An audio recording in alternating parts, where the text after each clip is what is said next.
evening, Drew. Oh, hey, Paul. How we doing? Oh, not too shabby. How about yourself? I'm just staring at a giant pile of tax documentation. Oh, it is that time of year. It is that time of year. So this will be the first year that I have to like account for an HSA. Oh, okay. Yeah, because I had never really used one of those before. But we did some reevaluations of our current healthcare spending last year. Let's just put it that way. And now I have an HSA. So putting all that information in has been. Here's the thing I don't get. You get all this documentation about your HSA, like what your employer contributed, what you contributed, and everything. And all the tax forms you get are like, here's what your employer put in, and here's how much you used of it, and that type of stuff. But it doesn't seem to account for what you put in. So it's kind of like, how much did you put in? And I can enter a really big number. Don't put too big, or you'll be penalized because there's limits about how much you can. Well, yeah, I mean, just min max, right? Like it's just you got to find the right number that makes everything better. Yep. I don't really know. I have everything else done. I have everything else done but that. Gee, I don't even think about doing my taxes until, I mean, that's at the earliest the end of March. And let's be honest, probably the weekend before they're due. So, well, this is the first year that I don't think I'm gonna like end up paying a ton of money because I didn't switch jobs, I didn't do any side work, I didn't do anything that over the last few years was causing me to pay a ton of money. And I always withhold more than I should. And don't at me, tax nerds. I know you're not supposed to do that because you're giving the government a loan. I totally understand that. But it's precisely because I don't want to write a big tax bill. And I'm not getting a refund. Like I'm damn near breaking even. Like I seem to always. That's perfect then. Yeah, I seem to always owe money to the state. I don't understand. Like Ohio always hits me up for a few $100, and federal I either owe a ton or none. That's kind of where I'm at now. I think the last couple years I've owed, I mean, not a lot, but more than I would like to the federal government. And I usually get like a small state refund, which is weird. I don't understand how any of that works. It's just, yeah. How do you have a person who does it, or you do it yourself? I usually do it myself. Sometimes I get a person if things don't look right, or I remember I've had a HSA health spending account for a while, and there was one year where we had a lot of expenses early in the year, and we didn't have enough money in the HSA, so we paid out of pocket. But when you do that, you're allowed to take money out of your HSA to pay yourself back as long as you have all the receipts. And like I usually use like TurboTax, and I could not get TurboTax to like that at all. Like at all. It did not understand that, and I had to go somewhere and just fix it. Fix this, please. Fix it. Tell me how much I really owe. Tell me it's not like $12,000, and it wasn't. But like TurboTax, it wasn't that hot. It wasn't that big. But I knew like something was wrong because it was like, yeah, you owe taxes and all this money and penalties, and like that doesn't seem right. But so you are a TurboTax person usually then? Usually, yeah. I don't think we're allowed to like TurboTax anymore. I think people are mad at TurboTax. I know, because it's so much inertia. Like everything's already in there. I know. That's my big thing. Mm-hmm. I work for an employer now where I can directly import my W-2s from them, which is a big time saver. Mm-hmm. Yeah. It imports all my brokerage stuff. Yeah. Otherwise, I don't want to type all those numbers. Yep. Nope. And the big thing for me though is I don't buy the cheapo one. I buy the deluxe one, which is like I think there's like 4 tiers of TurboTax at this point. Yeah. And this is the step up. This is the step up from normie version, just because I like the fact that it gives me the opportunity to submit my state at the same time. Yep, that's what I usually do as well. Yeah, that's the only reason I buy that one. Yep. And I get it. I know there's TurboTax is charging you money, something that is always free. I totally understand that. It's a convenience. It's a convenience thing. It has an UI that doesn't make me want to barf. And it pulls. It's fine. Well, I screwed up. I screwed up this year in my haste to just get this started. I ordered it from former CEO Jeff Bezos' website, the digital version, and I forgot to select Mac, so I had to download it for Windows like an animal. And man, it sucks on Windows. I always just use the website. So. Oh, really? I never tried that. Yeah, it's fine. It's fine. It's probably always up to date. Given all this Electron crap that's in the world, it's probably the exact same thing. But yeah. So I've been working on that.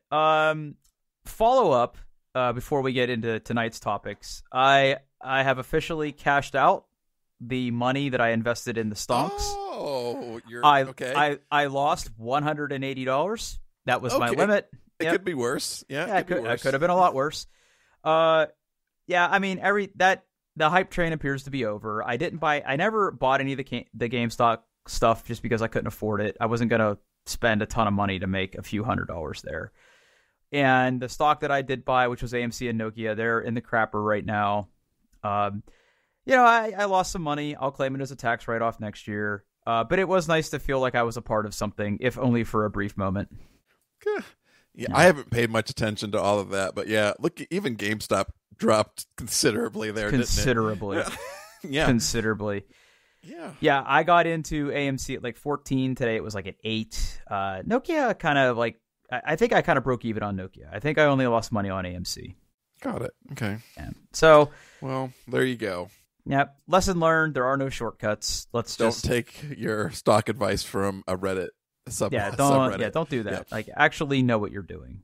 Like, we can make fun of hedge fund bros all we want, but those people make a lot of money and I don't. So whatever. That's true. That is true. Yep. All right. Any other follow up before we move on to new business?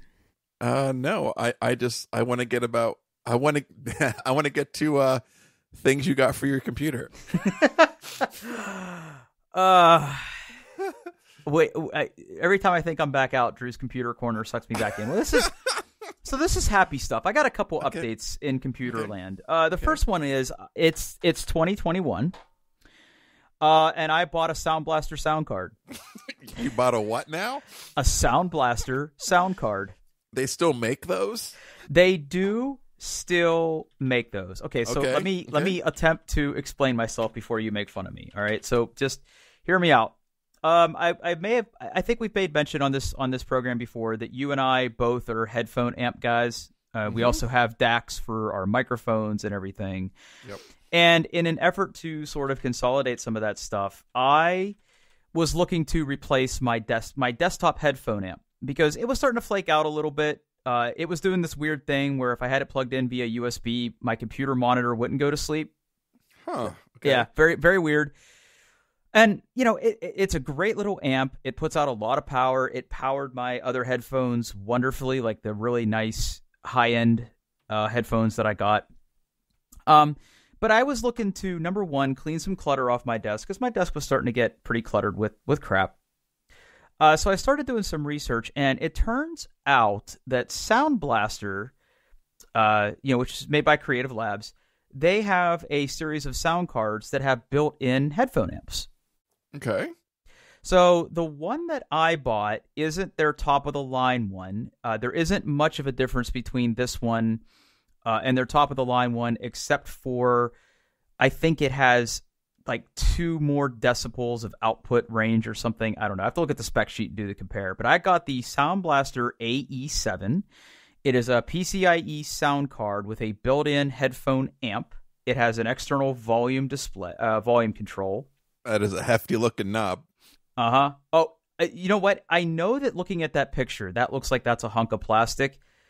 It weighs about 7 ounces.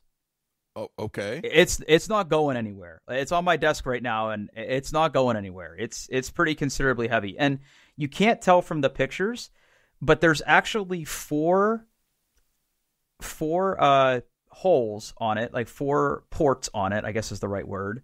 There is the there's the smaller headphone and microphone input and output, and then there's the bigger 3.5 mil one on the other side. So you could plug in multiple sets of headphones if you wanted, and the volume control is really nice, really accurate. It's completely analog. It is completely software controlled, which meh. You can turn on a bunch of different audio effects with it if you want. I have that all turned off, and I have what's called direct mode on, which is just like don't try to class it up. Just give me the direct sound out through the port. You can also, if you have headphones plugged in and headphones selected, you can automatically increase the headphone gain to sort of meet any of the resistances of your headphones. So when I'm listening on my Sonys, I have it on normal headphone gain, but I can crank it up to high for anything from 150 to 600 ohm drivers in headphones. Okay. Yeah. It sounds really good. I mean, I obviously haven't hooked up the speakers. I mean, there's an entire encoder built into it too. So if you want to do Dolby Audio or DTS, you can do all that. Playback is really good in direct mode. It goes all the way up to like 384 kilohertz sampling rate. I have it at 32-bit 96 right now. And it does exactly what my headphone amp does. And in listening to music, I think it sounds just as good, if not a little bit better than the headphone amp I had. Excellent. Yeah. So I just thought it was really interesting that sound cards are still a thing. Now they also make sound cards that don't have the headphone amp. So like if you're just using a regular old, gamer all caps TM headset, then you can plug that in and use that. But yeah. So I don't know. It's pretty cool. I'm not in love with the software, but I don't have to look at it all the time. I just kind of use it when I need it. And yeah, I had an extra PCIe slot in my motherboard, and it all kind of worked out. Now the other thing I did, and this is sort of Drew's computer corner adjacent, is I ordered a new desk lamp. Okay. And I think I like it. I think you like it. I think I like it. Go take a look at this boy. My desk looks like some weird cybernetic octopus at this point, because I have a headphone. I'm sorry, I have a microphone boom. I have my giant tree stand of like lighting and webcams and DLSR cameras that I use when I'm streaming. And now I have this thing, which is a LED desk lamp. This picture, I don't think fully does it justice. It's not very big, but it has incredible reach. And it's dimmable, soft or hard light. And it's perfect because I can sort of park it behind my monitor and not see it. And it lights up my desk perfectly. Huh. Yeah, it's a neat little boy. It's a neat little boy. I've actually been... I've got some possible office reorg going on. And I've been thinking about my lighting situation and getting a different lamp for my office. And this could fit the bill nicely. Actually. It is exceptionally slender. Like exceptionally slender. Yeah, so for those of you who, considering this is a radio show and can't see these things, it's basically... All right, hold on. Wait. We got to do the SEO thing. Oh, okay. So the product name is Desk Lamp with Clamp, Eye Care Swing, Arm Desk Lamp, Stepless Dimming, and Adjustable Color Temperature. Modern Architect Lamp with memory and timing function for study, work, home, office. 10 watt. 10W. I assume 10W. I'm pretty sure that's 10 watt. Yeah. All right. Sorry. Didn't mean to interrupt. We have to get that out of the way. Yeah. I love these SEO optimized Amazon titles, product names. And it's just this very simple, very slender desk lamp that hooks onto your desk. So it's got a little, clampy boy on the bottom, it looks like. Mm-hmm. Yep. And you just, it's very similar to a boom arm for a microphone or anything, but instead it's got lamp. It's got lamp. It's got light. It's got lamp. Things I like about it. It has quite a few steps on the dim control. I like the soft light versus the hard cold light. The warm lighting effect is very nice. It has ample cord length. I don't like where it plugs in on the arm. You can see it from one of the pictures there. It's a little. It's a little high, isn't it? It's a little high, but with the way I have it tilted right now, I can't see it. I guess it kind of, because they want to avoid that first bend, I guess, and not put too much. Yeah, that bend is at the clamp, and the clamp is just metal. So yeah, there's nothing below the belt there. I might buy this. I mean, for $50, it seemed to be one of the higher rated ones. You know what? I just bought it. I bought it. Hey, how about that? I bought it. There you go. Yeah, it's pretty good. I like it a lot. I did a thing. And even on my amazingly wonderful uplift desk, it has incredible reach. And like I said, the way I have it positioned right now is it is clamped to the back of my desk, and it is swung over, stretched out pretty far, and the light itself is behind my monitor, angled straight down, and my entire desk is sort of lit up. It's quite wonderful. And I flirted with a bunch of different lighting options for my desk. I had the tiles that you put on your wall that can change colors, and that's good for mood lighting, but actually having light to work with, it wasn't great. And then I had another little desk lamp that just was an old desk lamp that I had for years, and it wasn't super great. Then I bought some of those LED strips and sort of taped them to the back of my desk, which lit up my wall but didn't light up my desk. So this was kind of the next step that I went to. And yeah, I mean, it's $50. I'm sure you could find one cheaper than that, but it's pretty good. I'm pretty happy. Excellent. Yeah. Yep. All right, let's move on to what I consider to be, I think, what is going to be one of the main topics tonight. And I wanted to add this to our list because uncannily, I was dealing with this with people at work for about 2 weeks straight on completely unrelated cases. Okay. So once upon a time, if you installed Git SCM on your computer and you created branches locally, the default was you always got a master branch. Now that's configurable, obviously. Like you can change that. Yep. You could change that name, but out of the box for I think since from time immemorial, it's always been master. However, there's been recent changes, and people were realizing that words have meaning and words have power for good or bad, and people have been sort of cognizant of the fact that a lot of the terms we use in IT are problematic, right? Like master branch isn't probably the best word to use for that anymore. Just like you put other things in here, right? Like master and slave nodes in distributed computing, whitelist and blacklist for IP filtering, right? There's all sorts of examples of this, right? But what GitHub and Azure DevOps have done is if you create a new branch or a new project or a new repo today, the default branch is no longer named master, it's named main. Which again is configurable. You could always change it back if you are the kind of person that thinks this isn't problematic, but I think you're missing the point. So the problem stems from the fact is that the Git isn't software that you update very much. So whatever is configured on your local Git, and if you're like me and you always forget to reconfigure it, you go out and you initialize a remote repo that has branch main, but your local branch has master, and trying to make those two wires cross right the first time can be hard, right? What I always end up doing is just pushing master, branching, pulling it down to main and repushing it and deleting master, because I feel like that's the least headache you have to fix that. I mean, yeah, considering that really at the end of the day, that's almost a no-op, like a no-op as far as Git's concerned. Yeah, there's nothing wrong with that, but yeah.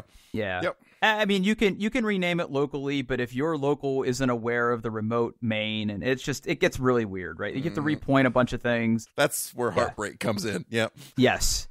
And you could be very good with the Git command line tools and fix it, but if you're using Visual Studio or some third party tool that isn't Git Kraken, you're in for a bad time, right? So I've been having to deal with this with people who never updated this to be main, and have old repos that are master, but then they created new ones and they're wondering why they can't push the things. And I was just working with this a lot, so I wanted to bring this to the podcast because I sort of wanted to hear, Paul, if this is something that you have implemented in your workplace, if you've gone through this and renamed all these things, or how you're dealing with this. I mean, we haven't renamed all of them, but we have renamed a lot of them. And honestly, for us, it wasn't that big of a deal. It was mostly just the biggest thing is, you have multiple developers working on this stuff, and usually the master or the master or main branch is kind of like a really important branch. You kind of need to be in a place where like all the developers working on a project are like, yes, now this is a good time. But for us, Azure DevOps makes this like, I mean, that's what we use for our source control and build pipelines. It makes it really easy. And then, we had just have some release automation that we basically had to say, hey, look for main instead for master. And, I think it's a good thing.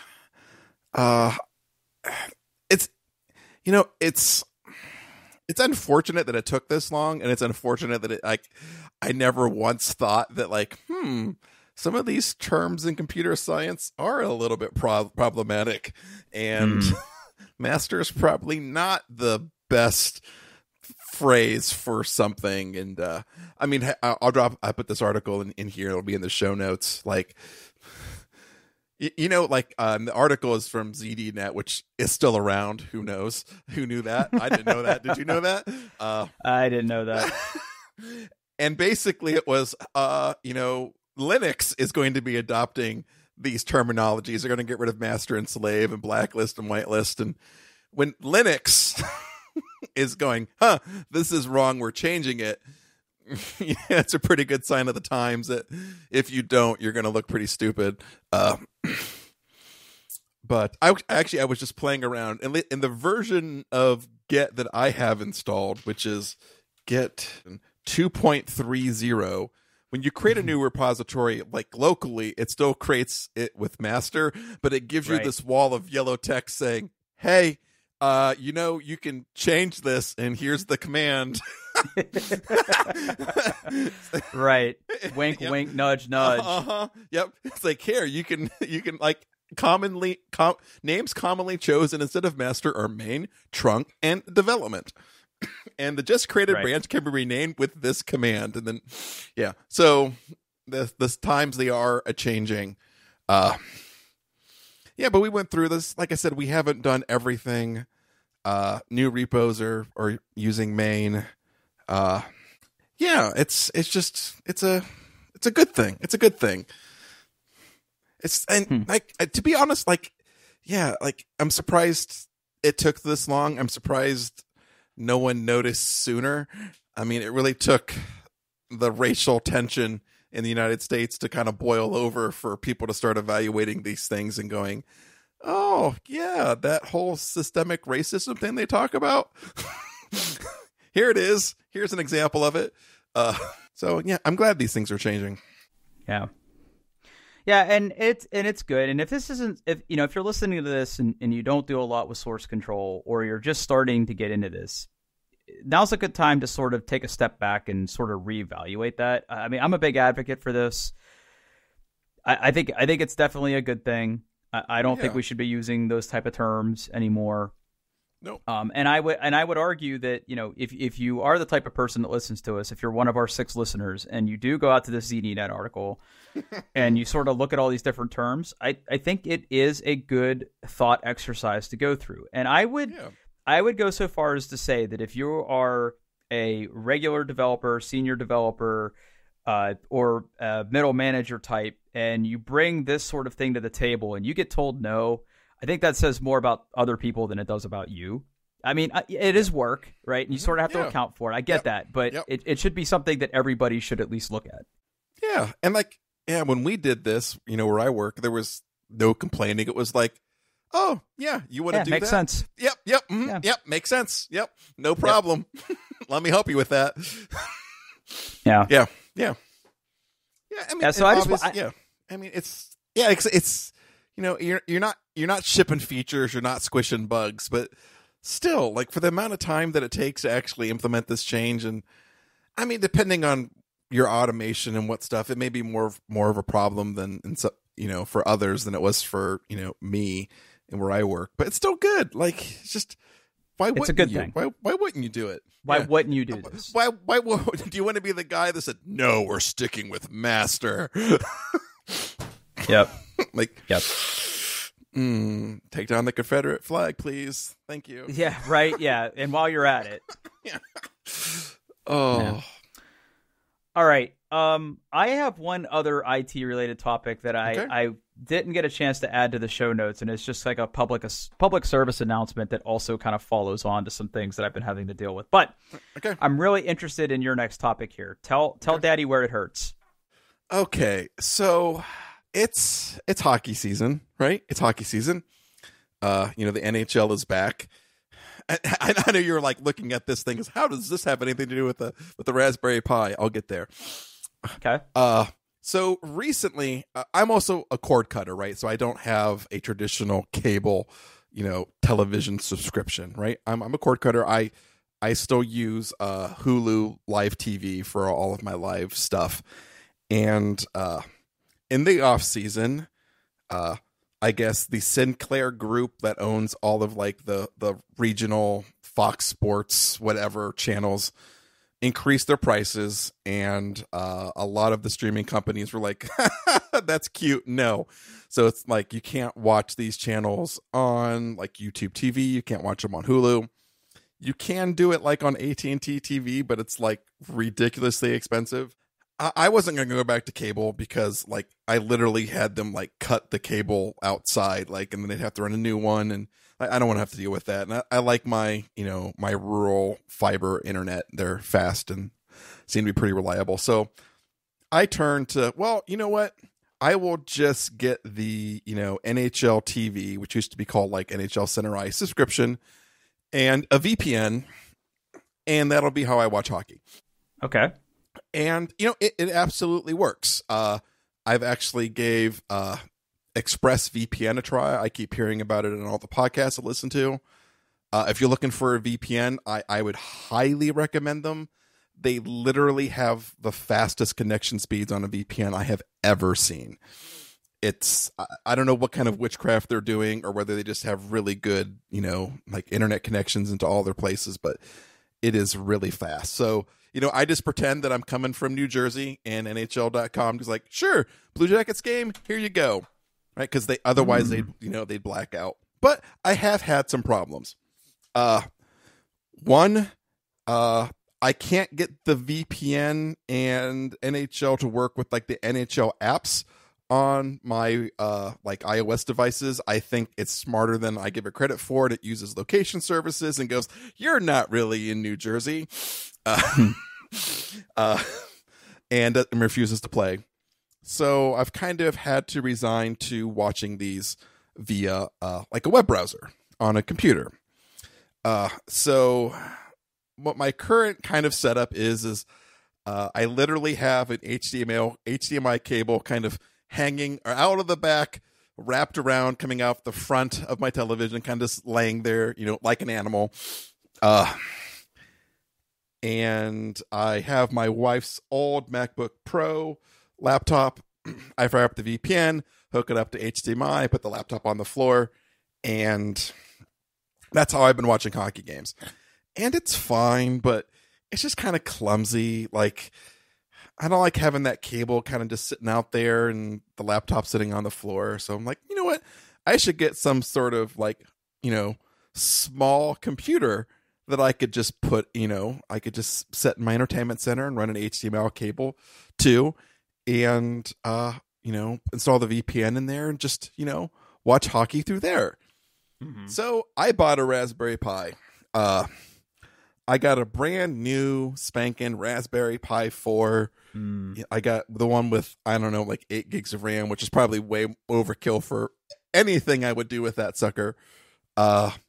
And I was all excited, I got a case for it and got one of those weird mini HDMI to HDMI cables, because like who the hell uses mini HDMI besides Raspberry Pis? And it was a colossal failure. Okay, well, what happened? So, okay, fundamentally it works. I can get the VPN installed. I can connect to the VPN. I can go to NHL.com. I can watch. The games will play. The problem is the quality.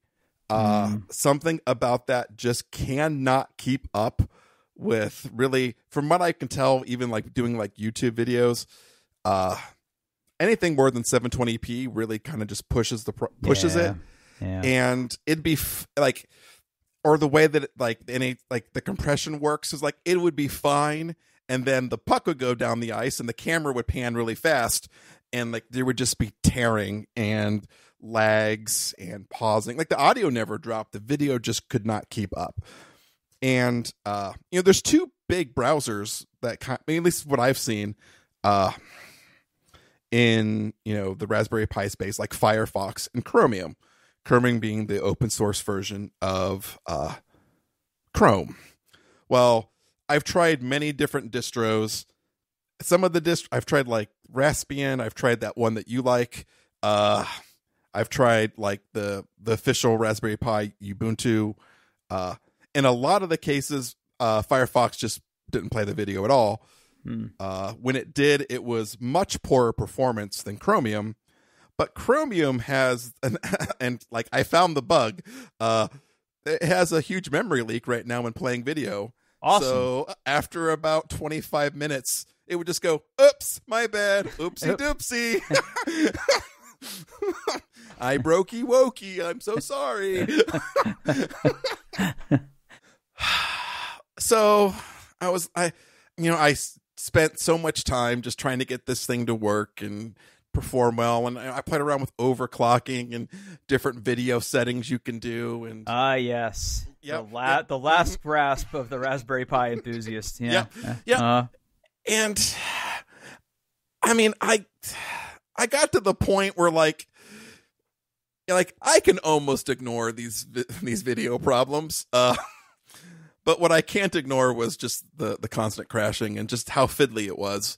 So, I mean, Raspberry Pis are great unless you want to watch, streaming video, HD video, and it just couldn't do it. Yeah, video playback is something they're like, hey, we support 4K output and 4K streaming, and I'm like, yeah, you kind of don't though. Like, like technically, yes, you can put that many pixels in a place at one time, but not well. Yeah, and then that was the first thing I really learned, because like I plugged it into like my 4K television, and I immediately learned, no, you have to lie to it and tell it it's 1080p and just let it upscale. Like it just no. It's like, yeah, it can display it, but just barely. Yeah. And if you actually want to go into those config files and tell it it's a 1080p, everybody will be much happier. Yep. So I did all that, but I still couldn't get the performance where I wanted. Yeah. So, what's your alternative here? Because I feel like this is something you still want. What's your next step? I don't know. I don't know. I really don't want to spend like a lot of money for, I know what's going to happen. Like I'll go, well, you know what? Screw it. I'll just get like a Mac Mini or something like that and put it in there and spend the money. And then as soon as that happens, Sinclair will change their minds and drop their price, and it'll be back on Hulu, and I'll have this Mac Mini that I don't use. So like the Raspberry Pi would have been great because it was inexpensive, right? Like it would have been absolutely perfect for this situation. But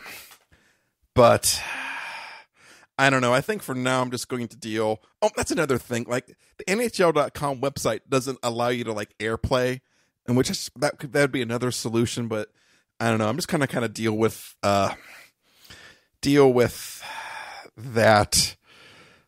Like I can't see spending the money to buy like, a PC or like a home theater PC or something to do this. So for your consideration, okay. For what you're looking for, I would say that probably a Raspberry Pi. I think that's not the best use case, and I think you sort of are there. What I would say is this does sound, though, like a great opportunity because you're not really building an HTPC, right? You're not building like some big streaming monster that's going to be your Plex server or anything like that. You literally just need a little dummy terminal to act as a VPN endpoint and also display video, right? Yep. So for your consideration, I linked you a page on Micro Center, which is just my favorite website ever, to the bare bones PC page, and what you're essentially looking at are a bunch of nukes or pucks, where you can get these small little bare bone PCs that are, quad core processors, and you can put a lot of RAM in and have integrated Intel graphics, which should be fine, right? I mean, I wouldn't buy the $700 or the $900 one, but there's a couple in here for a couple $100 that I think would do exactly what you want and wouldn't look completely terrible. Yeah, I was looking at these what they're the NUC or whatever they call them. Nuke. What that stands for? Something like I don't know. Who knows? It's Intel. Yeah. Next unit compute. Hold on. Intel. Wow. Yeah. Next. Marketing, yes. Right? Mm-hmm. Intel Nuke. Boo. Yeah. Next unit of computing. Yeah. Oh no. NUC. Say it like truck or luck. Okay. All right. So I was saying it wrong. You were saying it right. Okay. So NUC. All right. Yep. Yeah. And that's probably what I should get. And I might consider something like this. And I mean, the other thing you have to understand is the base unit's going to be X. Plus, you got to buy memory and a hard drive. Yeah. But again, you don't need a lot. Yeah. So I don't know. You throw Linux on that bad boy, it'd be fine. So I have this, like state of the art, high end Raspberry Pi. Now that I'm kind of burdened with like, what am I going to do with this? So I started looking for a project. All right. And I haven't committed yet because of just various logistical reasons. So obviously I like music quite a bit. I listen to a lot of music. I have lots of, I can literally count 5 pair of headphones that I could literally put my hands out and touch right now. But what I don't have is like a set of speakers somewhere that I can play music on, like a set of bookshelf speakers or something. So I started looking about projects to turn your Raspberry Pi into like a little network audio streamer thing. So I found a couple of things. There's a couple competing like open source project in this space. The one I'm really looking at and that I've actually tried out to see what the user interface was like was Volumio. It's basically a fork of one of the Linux distributions, and it kind of just runs a little web server. So you connect to it in your browser, and you can point it at like a network storage and play like local files, or you can point it at Spotify and play it through there.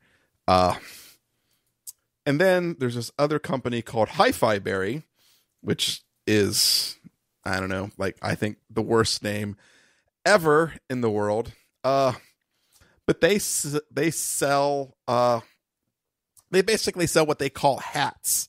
So Raspberry Pis have famously, like, they have a series of pins, general purpose input output pins that you can do things like, I don't know, put a balloon into space, or it's true, or make it a robot.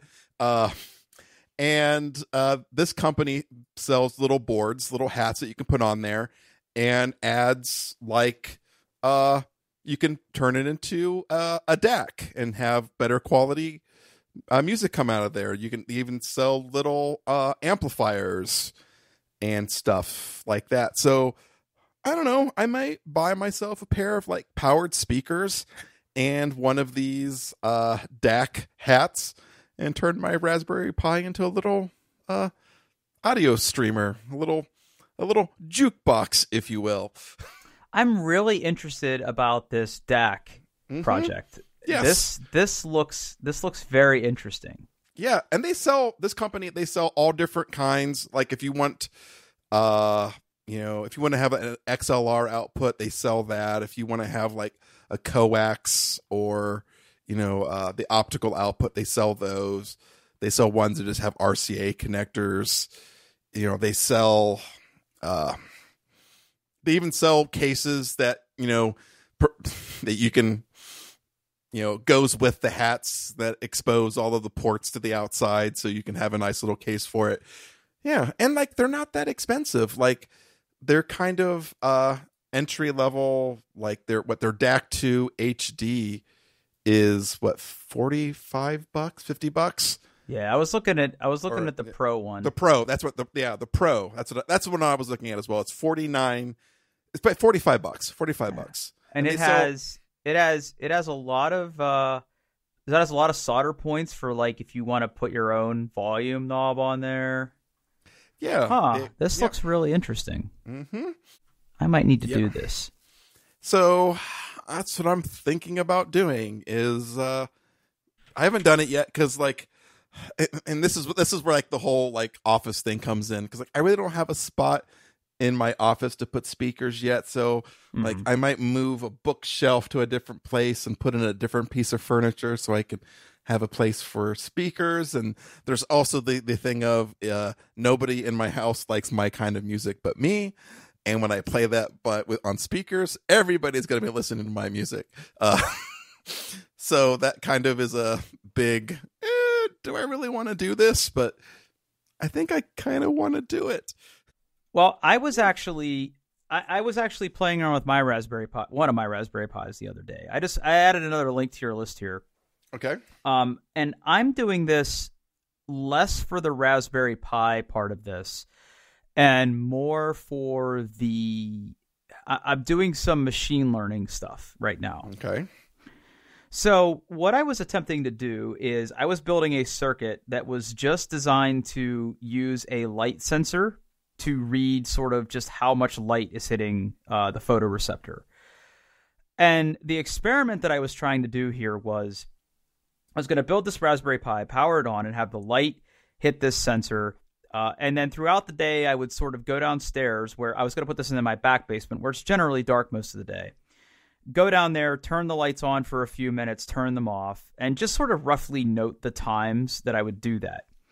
And my goal was to take that raw data, load it to some sort of platform, and then use some modeling for outlier detection to see if it could tell me, just without any coding whatsoever, if I could get pretty close for it to detect those peaks and valleys, so I could like associate that with time.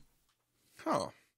I thought that would have been a really neat one because, I mean, I'm not a data scientist. I'm the furthest thing from that as you can imagine. But I just think it'd be really – but it would help me sort of understand how to load and extract some of those features from the data. And then, like, just – there's a ton of statistical tools out there that will do that relatively easily, especially in Python if you're using, like, NumPy or NumPy or whatever you're supposed to call that. I like NumPy. NumPy. Yeah, I call it NumPy, NumPy, whatever. It's so cute. It's like what you name an elephant. Like a big awkward elephant. Yeah.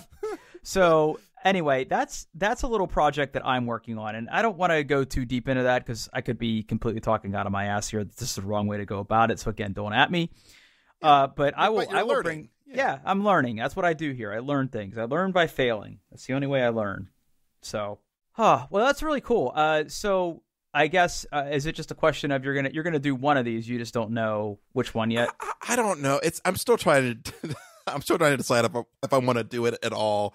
If I want to like I'm not gonna get like super expensive speakers, but like I don't want to get cheap ones either. And decide like, do I hook it up to an amp or do I get powered speakers or like do I even want to do this at all? So I'm still in the hem-hawing internet research phase.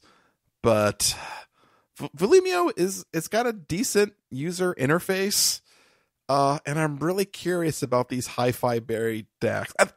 If anything, it's how good do these hi-fi buried DACs actually work. That's gonna be me wanting to know that is gonna be what drives me to bite the bullet and do all of that. But I am very interested in that. Like I'm really close to buying one right now because I think that'd be a fun little weekend project, honestly, just to see how good is it, especially after I just talked about how I bought a friggin' sound card. Yeah. Yep. So yeah, I might actually look into that myself, believe it or not. Yeah. Oh, see, you made me buy something. I made you buy something. Yeah, this is what we do around here. Okay. One other quick public service announcement tonight. Have you been following what's been going on with CentOS Linux? No, I haven't even caught whiff of this. Yeah, so this is one that hits a little close to home for me.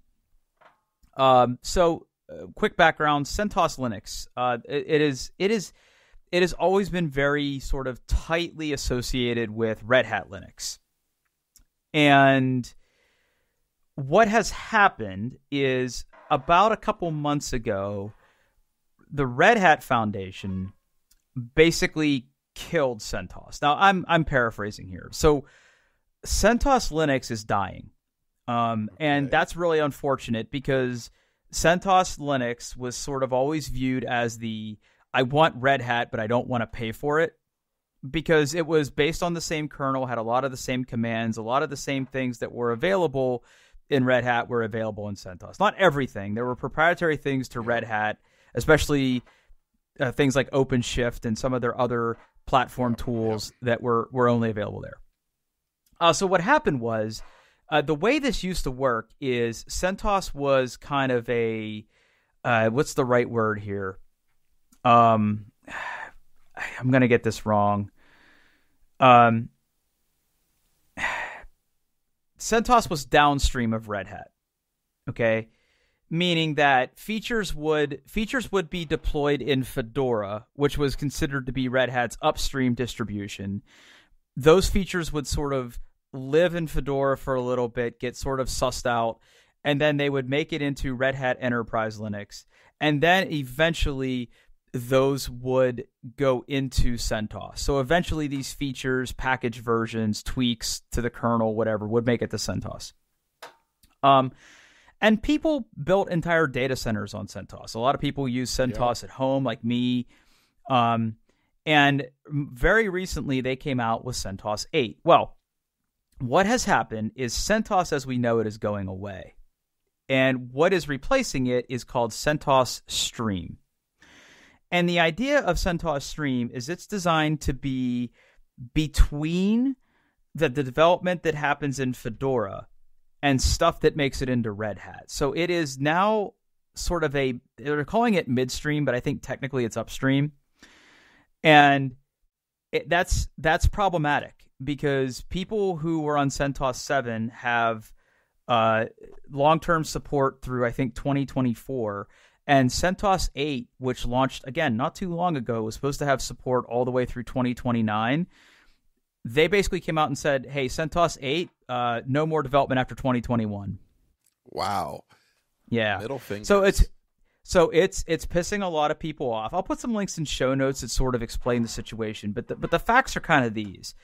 If you're on CentOS today, unless you're willing to go to this stream that they're calling CentOS Stream, which is, again, it's stuff that hasn't made it into Red Hat Linux yet. It's stuff that will make it into Red Hat, but it isn't. Instead of CentOS getting what goes into Red Hat and making it more like Red Hat may or may not eventually become like what CentOS Stream is, and people are rightfully very upset. But there is a little bit of a silver lining here. What Red Hat is doing is that if you have a Red Hat dev subscription, like you can sign up for it, it's free, I think. You are now allowed to have up to 16 systems, in quote. Your dev subscription can power up to 16 subscriptions in production. Oh, okay. Yeah. That was announced a while ago, but now that we've rolled into February, people are starting to do this. So if you listen to this program and you're a Linux user or you're a Linux tinkerer, because I know that there might be people listen to this that are into SQL Server and have messed with SQL Server on Linux. My advice to you is start to explore Red Hat. I wouldn't necessarily rely on CentOS anymore. I never liked Fedora personally. And this is kind of one more sort of nail in the coffin, because I'm pretty sure Ubuntu is the most common Linux distribution, but I think CentOS was second, and Red Hat was a pretty distant third. Well, so yeah, especially with all of like their push into Kubernetes and like Red Hat, because it's becoming really, really popular. Yeah. Yeah, so that's all going away. So just again, public service announcement. If you listen to this and you use CentOS, you're probably going to want to. I would read up on these changes. I'm definitely hand waving a bunch of this. There's way more to it. I probably oversimplified it, but go read about it. Look into what it takes to start using Red Hat if you can. I know nobody wants to pay for Red Hat. I totally get it. Your only other option there is to look at something like an Ubuntu. But again, if you're the kind of person who wants the Red Hat experience without paying for Red Hat, you're sort of out of luck these days. And like what you're getting from Red Hat is support. Like that's such a big part of the experience, is knowing that if, when stuff breaks, you have somebody to call. And, that's even how Canonical and Ubuntu makes their money is, you could run Ubuntu, but if you wanted to have, experts you can call when shit goes sideways, you pay for a support contract. And that's how these companies have made money since the beginning of time is, you can absolutely run open source Linux and again, knock yourself out. But for a lot of big enterprises, the cost of paying for these licenses is well worth it. Or there's even some industries where like you have to use things that are supported, like, or just companies that work like that. Like, no, we don't run anything unless there's a number we can call and ask questions for. So, and this article you linked from, also on, hold on. Yeah, also on ZDNet. So that's two ZDNet articles. That's two ZDNet articles tonight. We did it. It looks like there's the open source community is kind of coming together to make a replacement. Yeah, a kind of a spiritual successor called Alma Linux. Yeah, and I haven't looked at that at all. I have not either. I've sort of been. We replaced the computer that was in my spare bedroom. That was the computer that like my wife would use a lot. And that was an old sort of decrepit all-in-one iMac that I had for years. Like it still had a spinning Rust hard drive in it. We sort of donated that. And I replaced it with a Linux machine, and it is running Cinnamon Linux right now. Okay. Yeah. Yeah, I have played with that. Yeah. Yeah. I kind of like that. I love that all these different distributions have a slightly different look and feel. They all sort of do the same thing, but I wanted one that was a relatively friendly one to use, just because it was going to be the computer that, Guess or my wife would use a lot. And, with her school, I mean, she literally needs a web browser. She doesn't need much, right? So right. It kind of makes sense. I didn't want to throw a whole heap in Windows installation on something. So indeed. Yeah. Yeah, so just a heads up. It's worth looking into. And if you're not using Linux, like, give it a shot. I mean, I hate to sound like a kind of neckbeardy about it, but it's pretty good. That's pretty good. Yeah, I mean, it's if you don't mind some fiddle, there's a little bit of fiddle. There's a little bit of fiddle. You know what? I say we wrap this up. Yeah, let's do it. We gave some good info tonight. We sure did. All kinds of just bursting with content. If you want to tell us what you think about that content, you can find us on the internet at doingtheirbest.com or on Twitter at doingbestpod. You can find me on the Twitterverse at Paul Baylor. And where can we find you, Drew? Yeah, I'm on Twitter at Pittsfurg, P-A-T-T-F-U-R-G. Yeah, you are. All right, everybody. Thanks for listening. Wow, you did it. You did such a good job. You were doing so good, Paul. Don't even cut that out. No, you're not allowed. Thanks for listening. Bye.